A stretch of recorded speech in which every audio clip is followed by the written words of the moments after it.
वो नमाज अदा करने के लिए जा रहे हैं। सीधा कॉलेज कैंपस में सीधा ये मार्ग जो है मस्जिद की तरफ जाता है।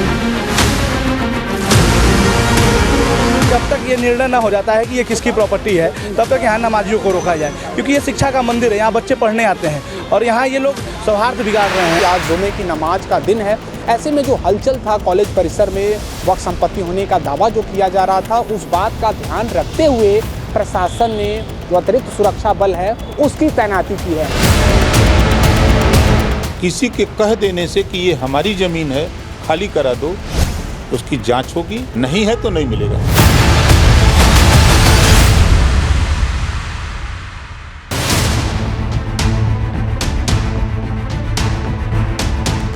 वाराणसी के भोजूबीर इलाके का ऐतिहासिक उदय प्रताप कॉलेज, इसी कॉलेज में 100 मीटर अंदर जाकर ये मस्जिद है। वक्फ बोर्ड की दलील है कि मस्जिद कॉलेज कैंपस के अंदर है और इसी आधार पर वो ये दावा कर रहे हैं कि मस्जिद के आसपास की जमीन यानी पूरा कॉलेज उन्हीं का है। कॉलेज के अस्तित्व पर दावा ठोकने वाली ये कहानी 6 साल पुरानी है। 2018 में भोजूबीर के रहने वाले नसीम अहमद ने लखनऊ के वक्फ बोर्ड को अर्जी दी थी, जिसमें उन्होंने उदय प्रताप कॉलेज को वक्फ की प्रॉपर्टी बताया था। उसी अर्जी पर सुन्नी वक्फ बोर्ड ने 6 दिसंबर 2018 को उदय प्रताप कॉलेज को नोटिस जारी कर जवाब मांगा था। ये उसी नोटिस की कॉपी है। जवाब में उदय प्रताप कॉलेज मैनेजमेंट ने कॉलेज की जमीन को इंडाउमेंट ट्रस्ट की जमीन बताते हुए मस्जिद को ही अवैध बता दिया था।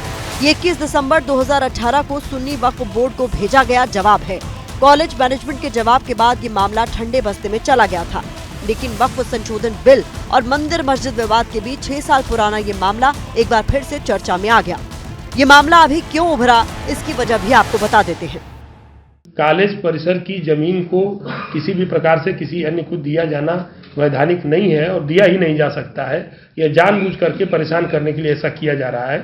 और इस जवाब दिए जाने के बाद फिर वहां से कुछ भी नहीं आया था, लेकिन बीच में जो है यहाँ पे निर्माण कार्य ये लोग मस्जिद का कुछ और कराना चाहते थे और इसका निर्माण कार्य हमने जो भी निर्माण सामग्री थी उसको पुलिस के सहयोग से हटवा दिया। कनेक्शन वो इलेक्ट्रिसिटी का इसलिए नहीं ले पा रहे कि उनके पास कोई भी दस्तावेज उस जमीन से संबंधित नहीं है।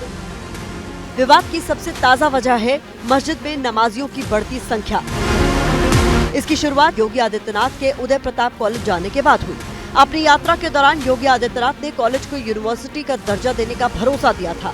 स्थानीय लोगों और छात्रों का कहना है कि योगी के ऐलान के बाद मस्जिद में नमाजियों की संख्या अचानक ही बढ़ गई। जब से हमारे कॉलेज में मुख्यमंत्री जी का आगमन हुआ था, उसके बाद से यहाँ संख्या बढ़ती जा रही है नमाज पढ़ने की, जबकि ये कोई मस्जिद नहीं है। ये मजार था पहले बहुत छोटा सा, जिसमें 5 लोगों को अनुमति दी गई है और हजारों की संख्या में नमाज पढ़ने लोग आ रहे हैं।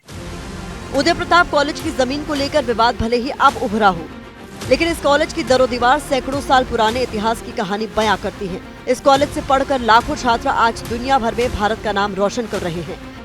उदय प्रताप कॉलेज की स्थापना महाराजा राजश्री सिंह जुदेव ने 1909 में की थी। इस कॉलेज परिसर में कई शिक्षण संस्थान भी चलते हैं, जिनमें पूर्वी यूपी से लेकर बिहार के 15,000 से ज्यादा छात्र छात्राओं को तालीम दी जाती है। ये वाराणसी का उदय प्रताप कॉलेज है, जहां इसी कॉलेज कैंपस में उदय प्रताप स्वायत्तशासी कॉलेज की बात कर ले, मैनेजमेंट कॉलेज, इंटर कॉलेज, इसके अलावा पब्लिक स्कूल जैसे शिक्षण संस्थान संचालित किए जाते हैं।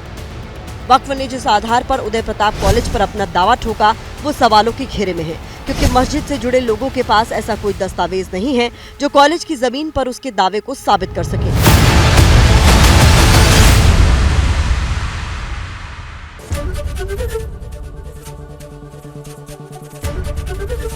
एबीपी गंगा, खबर आपकी, जुबान आपकी।